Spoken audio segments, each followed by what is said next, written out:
لو جی ایک آیت جڑی ہے نا سورۃ البقرہ کی آیت نمبر 28، آپ کے انڈیا پاکستان بنگلہ دیش کے بالخصوص اور باقی پوری امت مسلمہ کے بالعموم عقائد کو پیسیفک اوشن میں پھینک دیتی ہے۔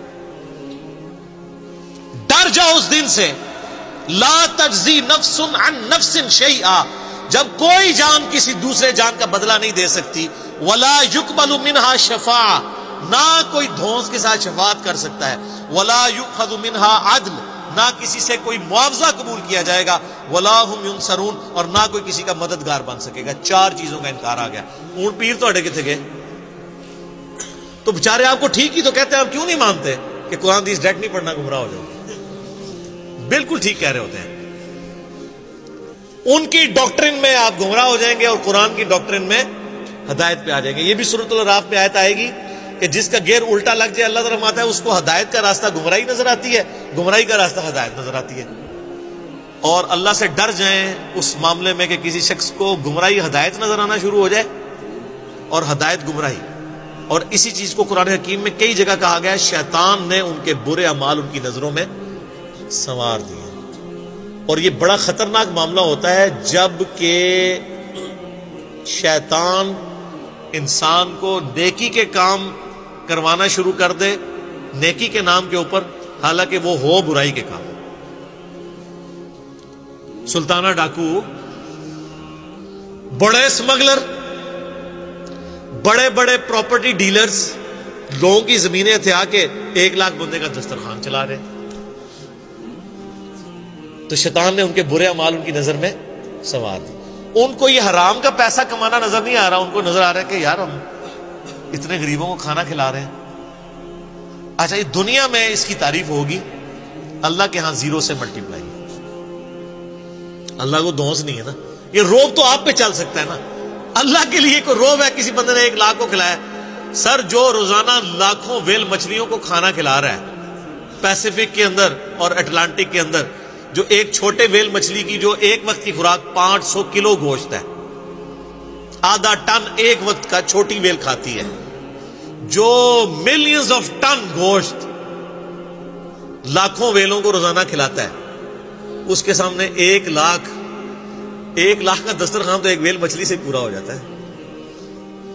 اس کو کوئی یہ کہے گا کہ جی میں 1 لاکھ بندے کو کھانا کھواتا تھا، اور کہاں سے کھلاتا تھا؟ اس کے دیے ہوئے میں سے، جو اللہ نے اس کو دینا تھا لیکن اس نے حرام کے طریقے سے لوٹا۔ مرنے سے پہلے اے مسلمان کر لے اس پہ غور، کتابوں کا خدا اور ہے، بابوں کا خدا اور۔ سر، قرآن کی ہر آیت کے بعد جیسے ایک گول دائرہ ڈلا ہوا ہے نا، ایک چھوٹا سا سٹیرک لگا کے نا سائڈ پہ یہ شعر لکھ دیا جائے اردو کے اندر، کم از کم پنچ کرے آپ کے دماغ کو۔ اور میں کہتا ہوں کہ سوائے سعودیہ کے اور عرب ملکوں کے کسی ملک میں قرآن بغیر ترجمے کے چھاپنا حرام ہونا چاہیے۔ یہ گورنمنٹ کا کام ہے۔ آپ کیوں لوگوں کو طوطا بنانا چاہتے ہیں؟ اگر ہمارے آئین میں یہ شک داخل ہو جاتی، میں نے کئی دفعہ ہائی لائٹ کی ہے 73 کے، کہ پاکستان میں صرف عربی میں قرآن نہیں چھاپ سکتا۔ صرف عربی میں قرآن چھاپنے کا مطلب کیا ہے؟ آپ لوگوں کو یہ بتا رہے ہیں کہ صرف عربی پڑھنی ہے، یہی بتانا چاہ رہے ہیں۔ تو کتنا بڑا ظلم کر رہے ہیں۔ قرآن اس لیے نازل ہوا ہے، کہتے ہیں دنیا میں سب سے زیادہ پڑھی جانے والی کتاب قرآن ہے، لیکن اس کا جو سائملٹینیس کنٹراسٹ ہے کہ دنیا میں سب سے زیادہ بغیر سمجھ کے پڑھی جانے والی کتاب کون سی ہے؟ قرآن۔ یہ اتنا بڑا تماچا ہے اس امت کے منہ کے اوپر۔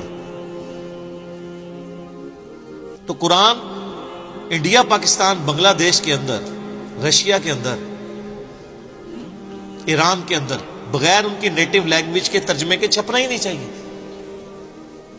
بلکہ گورنمنٹ کا کام ہے کہ صرف عربی میں جو قرآن چھپے ہوئے یہ ریٹریو کریں مسجدوں سے،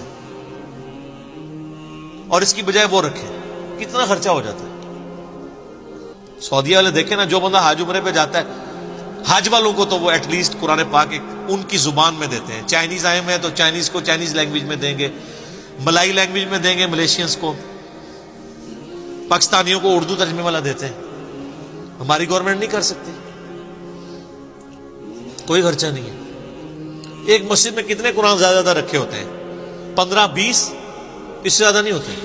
15-20 قرآن تو ایک محلے میں لوگ خود خرید کے وہاں پہ رکھ سکتے ہیں ترجمے والے۔ صرف گورنمنٹ اس کے اوپر چلان کرنا شروع کر دے کہ بغیر ترجمے والا قرآن جس کی مسجد سے ملا اور مولوی وہ اندر کرا گے۔ اچھا سر، یہ اناؤنسمنٹ ہونا تو آپ دیکھیے گا سب سے زیادہ مخالفت کون کریں گے؟ کیوں؟ علماء تو ٹھیکیدار ہیں، علماء کو تو خوش ہونا چاہیے کہ لوگ، وہ تو کہتے ہیں ہم اسلام کی خدمت کے لیے بیٹھے ہیں، یہ اسلام کی خدمت ہی ہے ترجمے والا قرآن ہو۔ ان کو پیڑ کیوں ہوگی، تکلیف کیوں ہوگی؟ اڈا بند ہو جائے گا اور ان کو یہ پتا چل جائے گا بھی قرآن میں یہ کچھ انہوں نے پڑھ لیا کہ یہ مولوی رام خوری کرتے رہے ہو، کہیں گے دیکھو ساڑھے مولوی صاحب تسی بھی تو وہی کر رہے ہو نا، سانو تو اسی ممبر تے چڑھ کے ہے کہندے ہو، اور خود آپ اپنی جان کو بلائے بیٹھے ہوئے ہیں، اور یہ پرانے کام آپ نے بھی شروع کیے ہوئے ہیں۔ تو پھر ہر گلی سے، ہر مسجد سے انجینئرز نکلیں گے، تو اس ڈر سے وہ کبھی بھی یہ نہیں ہونے دیں گے۔ لیکن ہمت نہیں آنی چاہیے۔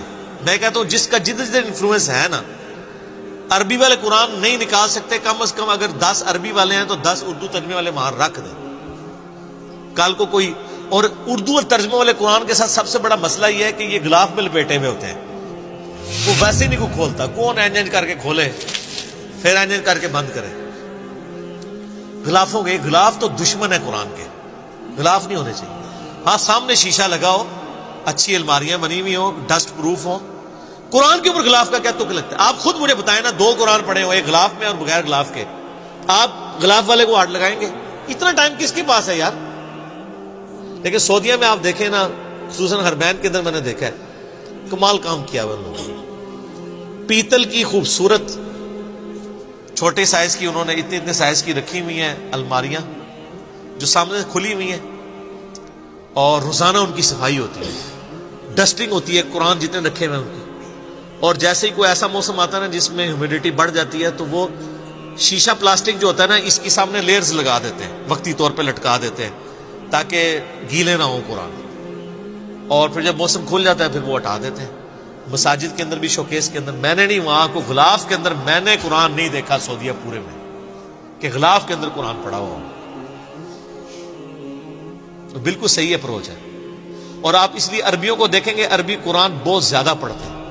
نماز میں اگر 10 منٹ رہ گئے نا، انہوں نے سنتوں سے فارغ ہو گیا نا، سیدھا قرآن جا کے پڑھنا شروع کر دیتے ہیں پکڑ کے۔ یہ خیر لادہ بات ہے کہ پھر وہ مس ہینڈل بھی کرتے ہیں کہ جماعت کھڑی ہوئی ہے تو وہیں ایسے رکھ دیتے ہیں، بعض کا جوتیوں کے ساتھ ہی رکھ دیتے ہیں، یہ اس مس ہینڈلنگ لادہ بات ہے۔ لیکن قرآن یہ چاند ایک، جس طرح جاہل گوار یہاں موجود ہے وہاں بھی موجود ہے، لیکن اوورال قرآن کے ساتھ جو ان کا شغف ہے نا، ظاہر ہے ان کی اپنی زبان کے اندر ہے، وہ نظر آتا ہے۔